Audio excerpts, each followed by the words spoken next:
Hi, home cooks! Today I'm in the kitchen making pizza dough. The dough is tender yet holds its shape, giving you a crust that's crispy and chewy on the outside yet soft on the inside. With the perfect flavor and pillowy texture, you'll want to save this recipe to make again and again. This easy homemade pizza dough makes a golden, soft, and perfectly chewy pizza crust, the ultimate base for all of your favorite toppings. So let's get into the kitchen. This is how I make homemade pizza dough. To make this easy dough in the bowl of a stand mixer with the dough hook attachment or in a large bowl if you're making the recipe by hand, add 1.5 cups of warm water, 2¼ teaspoons of dry active yeast, and set this aside for the yeast to soften and become foamy. This should take about 5 to 10 minutes. Now I can add in 2 teaspoons of salt, 1/3 cup of olive oil, and mix together. And then I'm going to add in half of my flour. The total amount of flour I need for the dough is 3½ cups or 490 grams. I'm going to mix the first half to make a batter and then add the rest of the flour. If you're making this dough in a stand mixer, you can knead it for about 5 to 8 minutes. It will be more tacky than typical bread dough, but should hold its shape. And if you're making this recipe by hand like me, turn it out onto a lightly floured surface and knead for 8 to 10 minutes. This dough starts off quite tacky, but as you knead it, it will turn into a smooth dough ball. Once the pizza dough is formed, I'm going to place it in a large bowl and cover with plastic wrap or a damp kitchen towel. If you're making this dough in advance, at this point it can be placed in an airtight container and stored in the fridge to cold ferment for up to 4 days.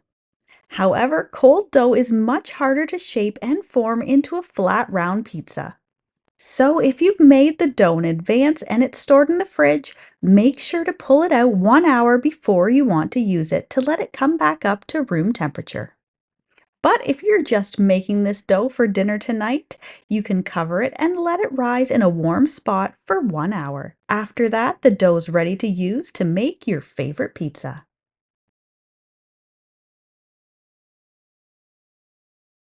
If you already have your favorite way of making pizza, then feel free to shut off the video now and go ahead and get as creative as you'd like. If you want to use the method that I do to make my family's favorite easy pizza, then go ahead and preheat your oven to 475 degrees Fahrenheit or 245 degrees Celsius. If you're using a pizza stone or steel, place this in the oven to preheat for 15 minutes. If you've ever noticed that store-bought pizza always looks and tastes better than homemade, it's probably because the ovens are hotter than yours. The higher temperatures make a better oven spring for the dough, and this makes a crust that's airy and full of bubbles. It will also make a crispier outside crust. While this is not at all necessary to make this pizza, using a pizza stone or a pizza steel will help a home oven get that restaurant quality pizza crust. Right now, while it's preheating in the oven, it's soaking up all of the heat energy. When I place the pizza on top of that red hot stone, it's going to quickly release all of the heat into the pizza as it bakes, which is going to give me a crispier crust and a better oven spring. Of course, if you don't have a pizza stone, then you can make this on a greased baking sheet. Shape the dough into a kind of rustic looking circle.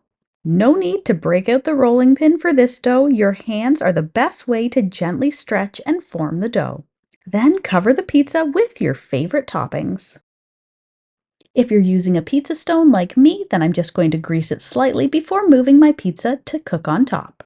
And if you don't have a pizza peel, no problem, neither do I. I just flip a baking sheet upside down, flour it lightly, and slip the top pizza onto it to transfer to the stone. And my pizza is going to go into my preheated oven and bake for 9 to 12 minutes, or until the top is golden brown. The amount of time the pizza takes to cook will depend on how big and how thick you've made the pizza crust. With this dough recipe, I made 3 medium pizzas. This is our family's favorite easy, foolproof pizza recipe, and it's been on our dinner rotation for years. It always makes the perfect light and chewy crust. The dough is super forgiving and perfect for keeping on hand for easy dinners any day of the week. Enjoy! If you're a fan of deliciously simple vintage recipes and old-fashioned skills, then you'll want to check out this next video. Thanks for stopping by.